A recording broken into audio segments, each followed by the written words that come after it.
Good morning, everyone. Welcome to our webinar titled Enable Modern Privileged Access Management with HashiCorp Boundary. With me is my colleague Jörn. My name is Mark. We're both solutions engineers here at HashiCorp Germany. So for your information, the webinar is being recorded. We will be sending out the recording afterwards, 1 or 2 days afterwards. If you have questions, you see there's a Q&A box on the bottom of your Zoom window. So feel free to put any questions in there that you have. We will try to answer them. Our goal is that we will be finished in 30 to 45 minutes, depending on the questions and so on, but so 30 to 45 minutes. Then, so I'm sharing now.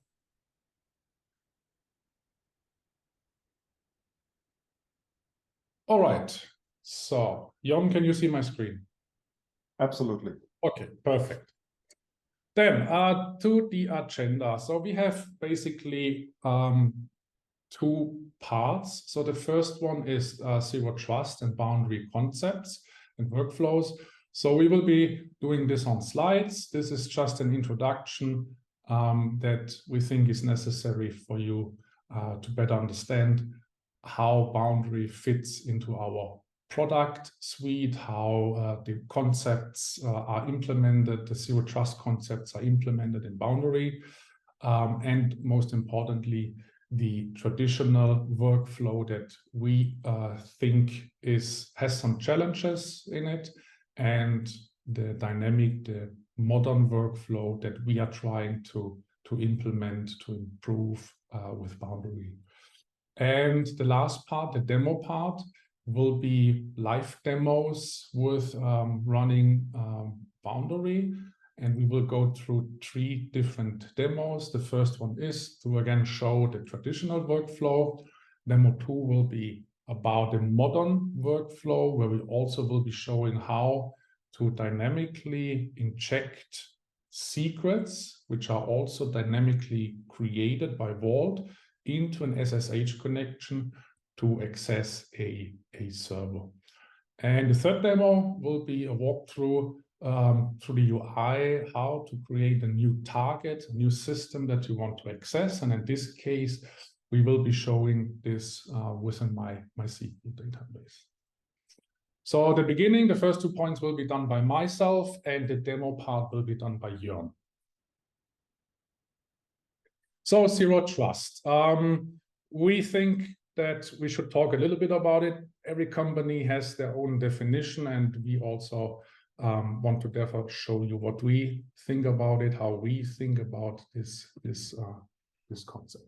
And you see here now on the left side, this is more the traditional, the static data centers, the static way of doing things. You have applications that, for example, want to access a database, and the database is basically identified by an IP address. So the IP address is static, and you need to implement firewall rules, which is basically the authorization. So an application is getting authorized to access a database. This is often a manual process.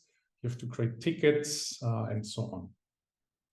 In a modern world, we see now we have not, like, say, one data center that is guarded with firewalls, but now you have multiple clouds, multiple SaaS services, and you have, with all the containers and container platforms now, not the concept of a static IP anymore.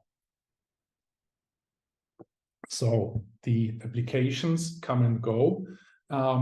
They get redeployed. There is the elasticity. So you're adding new servers, you're removing them based on load, based on time of the year, and so on. So the IP address is not static anymore. So you cannot use an IP address as a way of identifying workload anymore. And this is now where the concept of an identity comes in. So, and this is now very important. So every application, every service, every system is considered an identity. It's a logical identification and not like using something like an IP address. The authorization is now defined in software and not basically a firewall rule. And you, as a lot of you know, you have now pipelines that do all the deployments, all the automation, and so on and so on. So the important concept is now the identity. The zero trust, basically, in our definition, has three core concepts. And the first one is we never trust. We always verify. And this means every identity is being authenticated and authorized to access a system, a target, and so on. The second is the principle of least privilege. So this means that we only give an identity as much authorization as needed. So this means if there is someone who wants to access a system and only one specific system, we only grant access or privilege to access this one system and not like half a network or network range and so on. And the third part is that we are assuming breach. So we don't think, we hope that everything goes fine. No, we think that a breach can happen every day, every time in many different cases. So we want to minimize and control the blast radius as much as possible. Again, the identity is important. And for those who know, for example, Vault, it's the same concept as well as for Consul.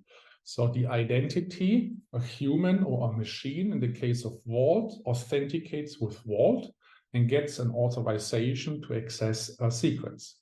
In Consul, there is the identity as service, and the service wants to access another service, which is another identity. And you have intentions in that case, which are the authorization policies. And for Boundary, it's again the same. There's the identity. This is a human user in that case. And that user wants to access a machine, database, a server. And again, there's the concept of a policy. We call it a role in Boundary that describes or defines what the user can do. So which systems to access. So if you understand the concepts of identity, then you basically can use this knowledge for all our products that you see here. So this was the introduction to Zero Trust. We are now going directly to Boundary and the workflows. So this is how we see a traditional workflow. You see on the left side, the green circle, this is a human user. This user wants to access a system, an application, a system, a database on the very right side. So, and what we see at customers is that, first, often you have to connect to a VPN. So this means you get access from your home, basically. Let's say you're working from home, like I'm sitting here in my home at the moment. I want to access a server, a resource in a private network from my employer. And first thing would be, for example, to have a VPN. Then often there is a bastion host or a jump host, which you then have to log in again. Then there's a firewall between the bastion host and the actual end system. So you need to request firewall changes based on IPs. So you say the jump host needs to be able to access the system on the very right side. Again, static IP. And imagine you have only a very few amount of jump hosts. So many employees share jump hosts. So those jump hosts have access to a lot of systems and networks. So, and we consider this a big risk, basically.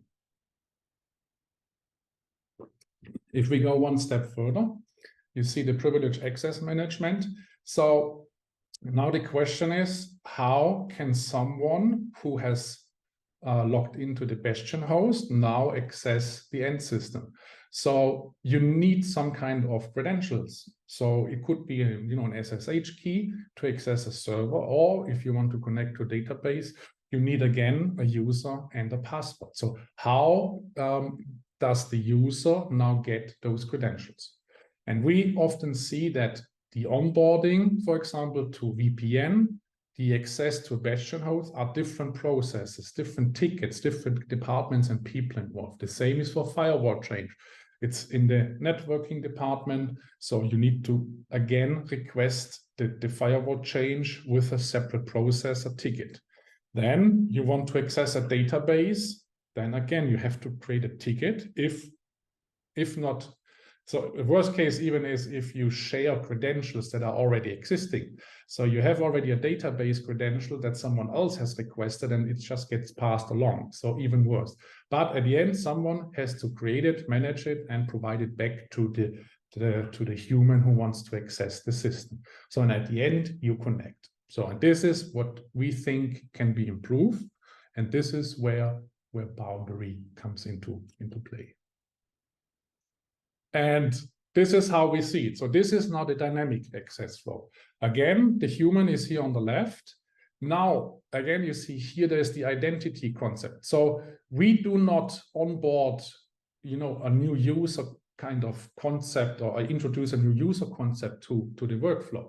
So if you have a human, a user, if you have an Active Directory, you already have the users in that Active Directory. So Boundary will use the existing trusted identity provider, and the trusted identity will be used to log in to Boundary.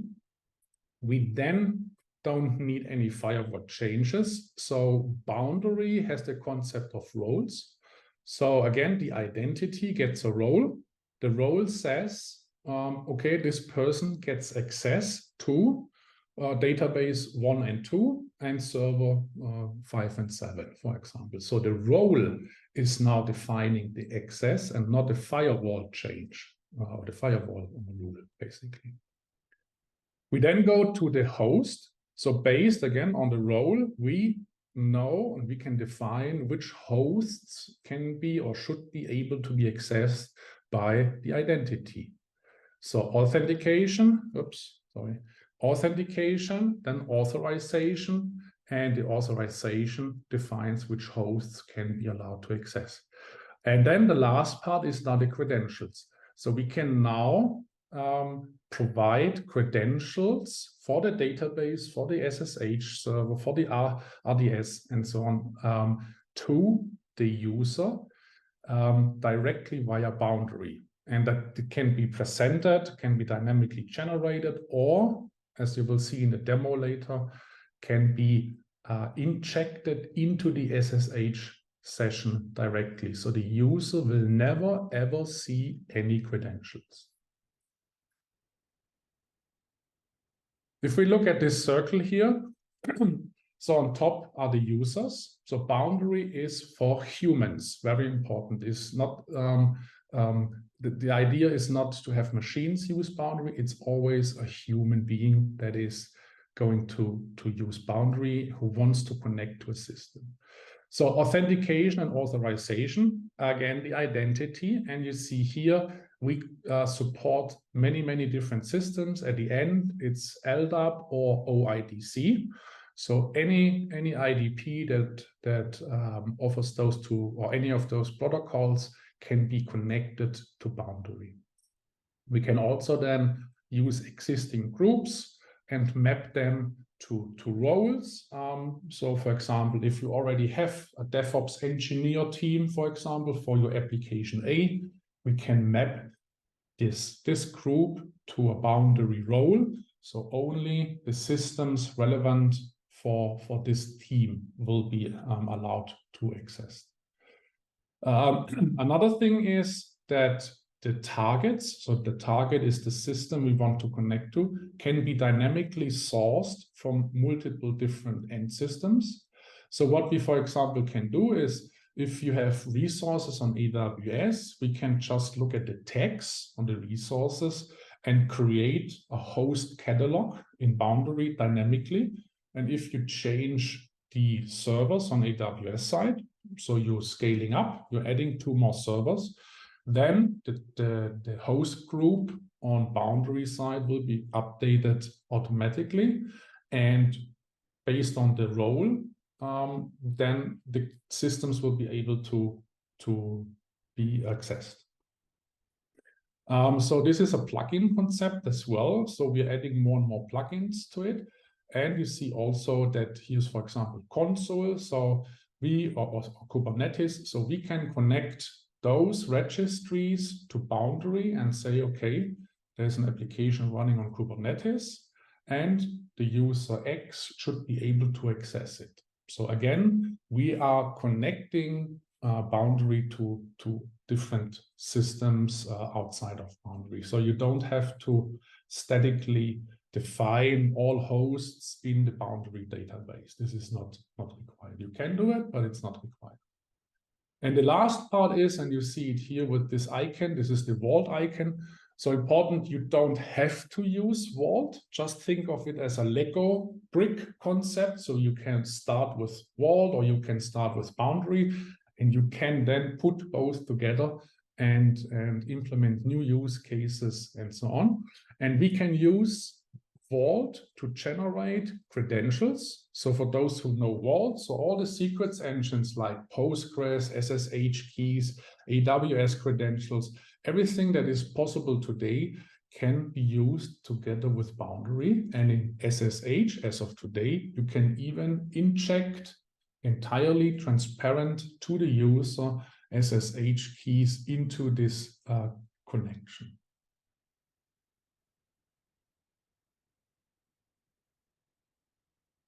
So this is the last slide before we go into the demo. And what we want to show with this slide is that Boundary is basically, consists of 3 components. There is the Boundary control plane. This is the web application. This is where the HTTP API is provided by. Then there is the worker. So you can have many different workers. And as soon as someone, identity, wants to connect to a target system, you need a worker. So a worker is the bridge between networks, basically. You can have multiple networks, multiple workers that are connected in a chain, but basically what you need is at least one worker that can be accessed by the user, and one worker that can be accessed by the target system.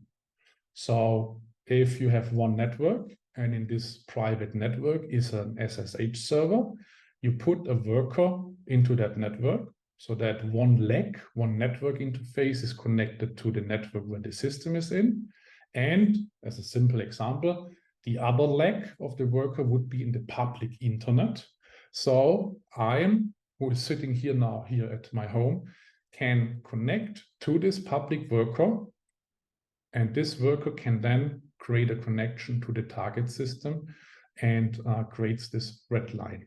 If we have successfully connected, we have an active encrypted session. The component here, the Boundary CLI or desktop, is basically a tool that allows you to connect to the targets. So to create this connection, we need the CLI, the Boundary CLI, or the Boundary desktop application. These are 2 different applications. They must be installed on the user's desktop. And again, the identity logs in. It will be forwarded to the Boundary control plane. The control plane is connected to your IDP that you know. The identity gets a role assigned, will provide the targets that are allowed to access back to the user. The user says, I want to connect to system A, and the Boundary control plane will then find a route how this user can access the target system. Because imagine you have hundreds of networks, different clouds, different systems, different targets. So you need a network of workers, and Boundary is kind of the brain that identifies a way for the user to access the target system. Optional, again, you can have the secrets component, which is the last step, so that the user will not need to know any secrets to access the target system here. Yeah, this was my last slide, and now over to you, Jan. Thank you very much. So let me share my screen first.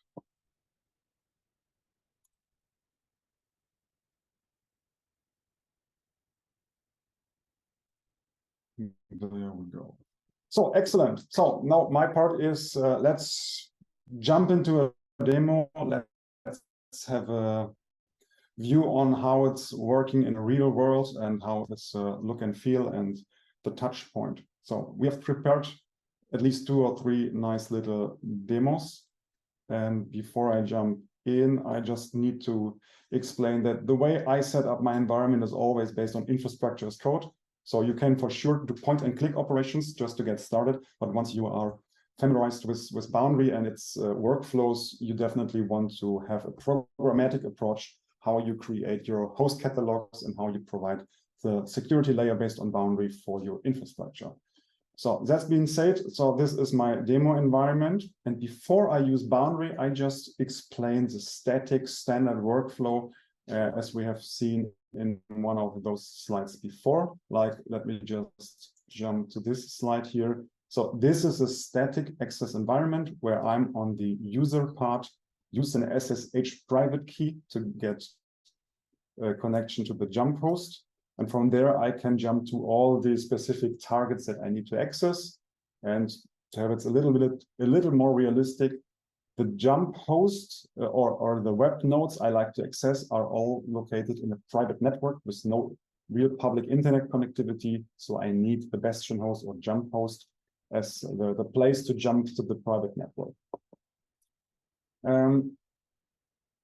Cool. So first of all, I need my jump host, and there we go. This is my dynamically generated instance for jump host. I just copy the line and use good old plain SSH to get there. So security implication number 1 is the private key doesn't fall from the sky. So I need the private key installed locally on my system so that I can have an established connection to the jump host. Now I'm connected to the jump host. I'm simply logged in. So that also means I have a network access to that specific host environment. So now I can use TCP dump or any other network sniffing tools just to sniff all the packets on that specific system. For conveniency, I've also created an inventory file. So these are the final hosts that I can jump to. And we have 2 different classes. One is web nodes, the other one is database nodes. Based on that, I can now simply jump to any of those IP addresses directly. 21.223. There we go. Now I'm logged into one of my web nodes based on a traditional workflow where I need a private key. So that means from an organizational perspective, you need to maintain private keys, hand it over to people, provide access to a jump host and so forth, anything that Mark has already explained. So if I do a var log aus, for example,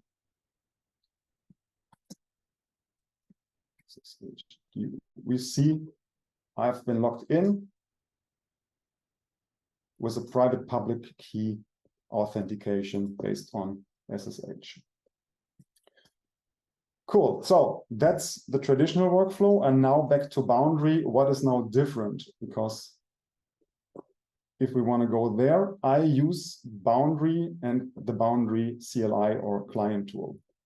This is this nice little box over here. So first of all, I need to log in with my credentials that are usually hosted in an Active Directory or another identity provider. So it's not specific, like just a username, password, record within Boundary. It's more or less or better if it's directly associated to an identity provider. In our case, it's not an identity provider because it's just a demo environment. This is a static credential on Boundary, just a detail. But now I can log in with my credentials.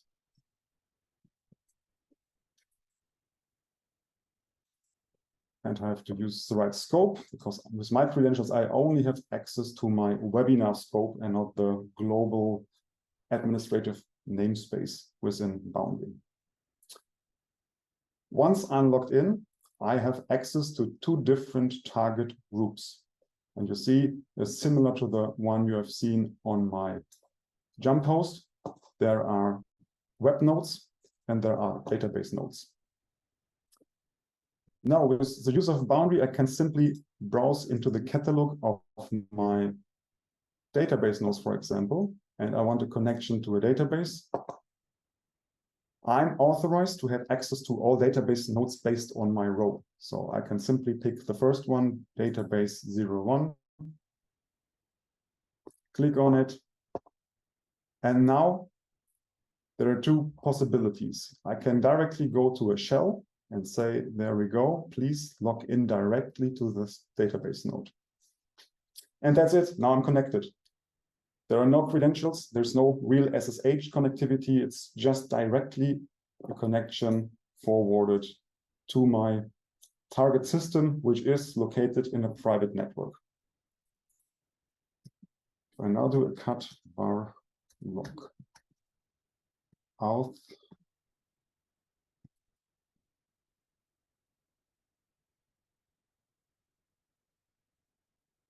here we see it's not a public private key authentication. Now this is initiated by a vault token, which means I could use any SSH key, but my SSH key has been signed by a vault as the root certificate authority.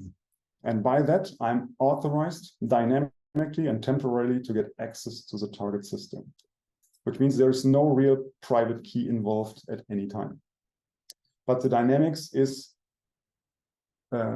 located to Boundary, or more specific, Boundary in combination with Vault, because the dynamic part of the secret of the authentication is done by Vault. If there is no Vault system in your environment, that's not really a problem, because we can also use the standard workflow. I just click here on my web nodes, and you see it's a static injection, not a dynamic injection. Dynamic means Vault was involved and the connection was established through a dynamic that is based on Vault. By static means I simply inject the private key that I have used, the same private key that I've used in my initial environment using the jump host, but now I don't need the private key. Now Boundary is injecting the private key in my behalf. So I can also jump on the exact same web node once again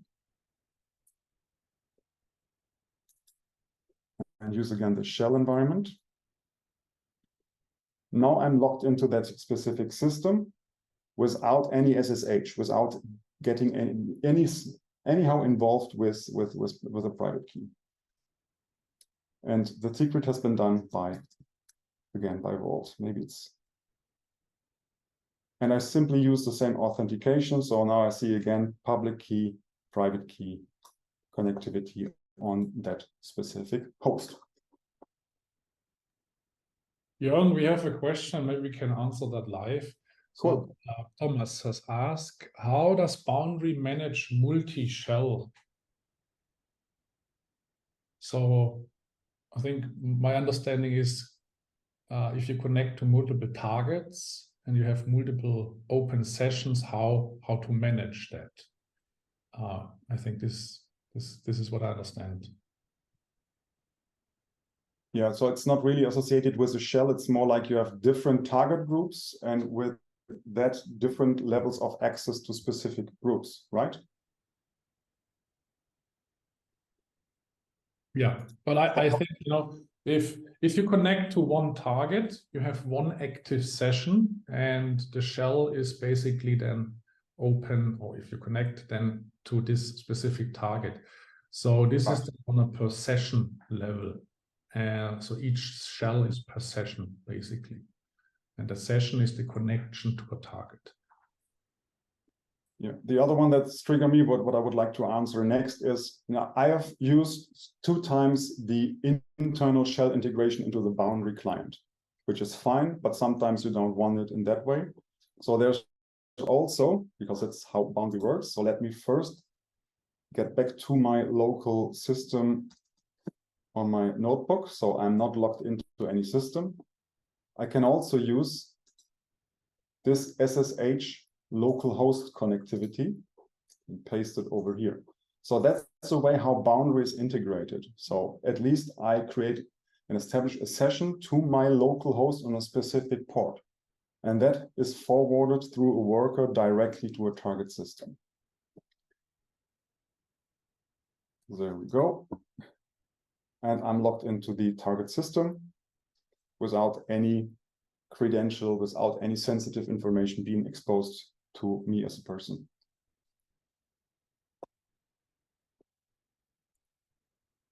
That's the use case, and to showcase how easy it is to get access to a target system wherever it's located based on a nice and easy Boundary workflow. In addition to that, we have now seen the user experience of Boundary. We can also jump to the control plane of Boundary, because if you remember, Mark showed you a nice workflow where the worker is what was on the bottom of the page and the control plane on top. There we go. So currently we have established a session from a user perspective. Me as a user using the Boundary graphical user interface, or CLI tool, to get a connection to a target system. And the other part is the control plane, where we organize the entire access control and all the other bits and pieces to control those sessions. Just keep in mind, there's never ever be a packet transferred through the control plane that contains the user session. So the entire session from user to target system is just passing through a worker that is not part of the control plane. So it's always an external worker. So the session is always being forwarded directly from a target system to the end user. And the control plane is not involved at any time. The control plane is just controlling the session, but not getting any information about the content or whatever is inside those TCP sessions. So this is now the control plane. Here I can log into the global scope, for example, because these are different credentials. This is not Björn, this is Joe Stack. And now I'm logged into Boundaries control plane. And within that, I have, for example, let's just click one time on worker. So here's one worker that is my so-called bastion host. It's not a bastion host because it's a worker, but this worker, sorry, has an active connection to the control plane. So what we now can do, for example, is we just create another target in our Boundary webinar namespace. So these are the 2 targets we have already seen, the static injection for the web nodes and the dynamic injection for database node. And if I want now a point and click action to create another one, I just use new target and say the target is MySQL. I don't give a description right now, just to jump through this very quickly. I use generic TCP. I use a specific port, it's 330 06 because I want a MySQL connection. And now the important part, I need to use a specific worker that has connectivity to those database nodes. So I need to define an ingress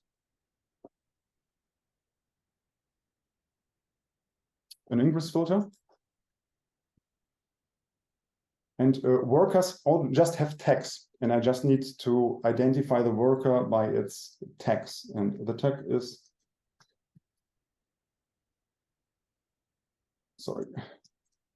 is worker1 in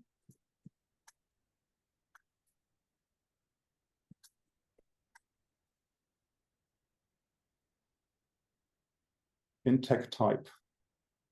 There could be more tags. This Boolean expression could be more complicated or not much easier, but or convenience. But as you see, it's just a filtering algorithm to say which worker is able to connect to the target system. So let's save it, and we have already created the target. There are some other tabs in this target configuration part. So I need to identify the host sources. And I already have a catalog for this. It's a database host, but I don't want to use it for SSH now. I want to use it for MySQL. So let's add our database host. And I need to inject specific credentials. I need to broker the credentials. I've already created the credentials for the database. And in this case, it's simple username and a password. There we go. That's it. If I now go back to my client part and have a view on the targets, and here's my new target. Now it's MySQL, and I can connect to a database based on that. So let's use that workflow. I want to connect to database 0 and oops.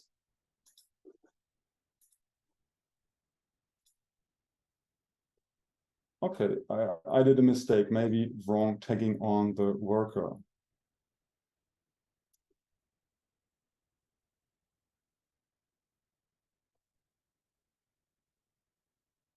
MySQL, let's have a look on that.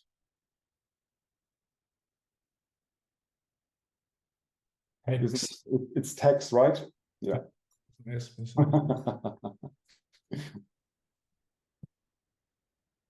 Save.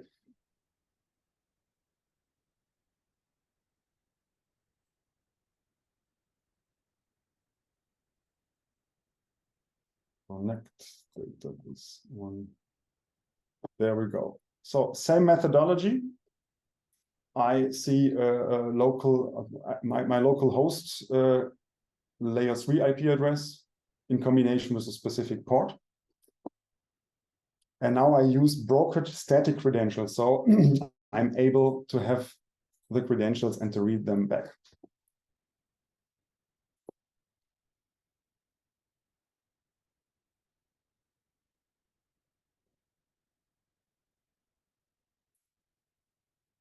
So based on that, I can use MySQL.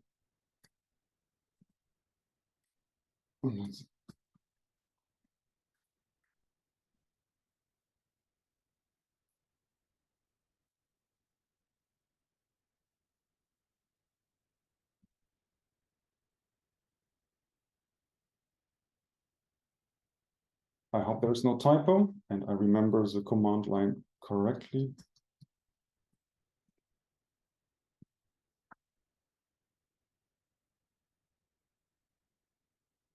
Nope, not working today. Have you seen the mistake, Mark?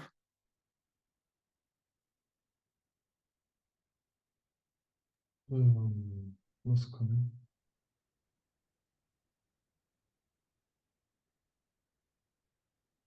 No.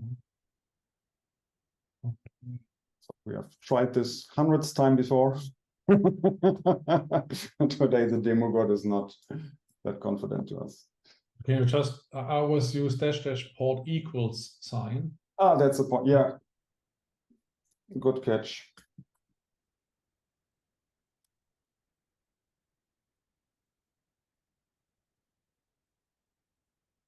No.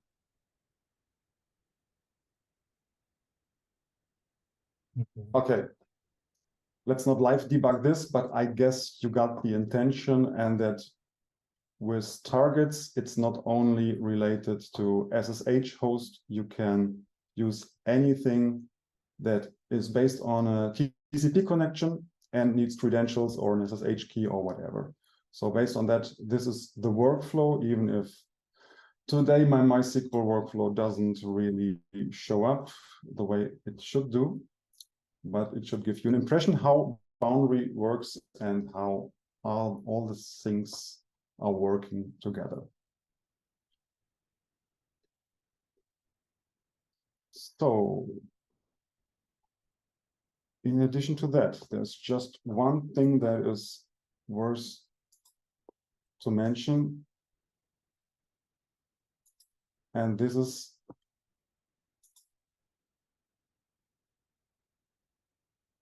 I always use the wrong. There we go. That's how workers are integrated into such a workflow. Because just imagine we have only seen a basic environment where we used one worker to get access to a target system. But imagine you have a private data center and this is completely highly secured, which means you don't want to have any external connectivity from the outside. The only thing you allow is connectivity from the inside to the outside. And now we can easily combine different workers together. So you can have multiple workers in a flow to reach a target system. So which means you can have ingress workers and egress workers in any combination. Even worth mentioning is that a session is always generated from the outside to the inside. So the egress worker is establishing a connection to the ingress worker and then to the client, or between the client over there. So there's no and never ever a connectivity from the outside to the inside for security reasons. And with that, you can easily have Boundary also integrated into your highly secure, air-gapped, whatever secure environment, just based on the combination of ingress and egress workers. Hope that makes sense. With that, that's my demo part. At least 2/3 of them work well. Okay. Mark, did I miss anything? Anything you want to add? No, I think this was fine. Yeah. So we're coming to the end of our webinar. There are 2 slides left, which we want to quickly show to you. The first one is that there will be a hands-on workshop delivered by us or colleagues from us on Tuesday, November 7. This is 9 a.m. GMT, so this is 11 a.m. German time or 10 a.m. UK time. So you see it's a 4 hours workshop, so you can do everything you want live, or what we did and showed you live on a system of ours to play and learn. So you can register under hashicorp.com/events. And the other webinar from Cedric here is about the HashiConf Global, which happened a few days ago.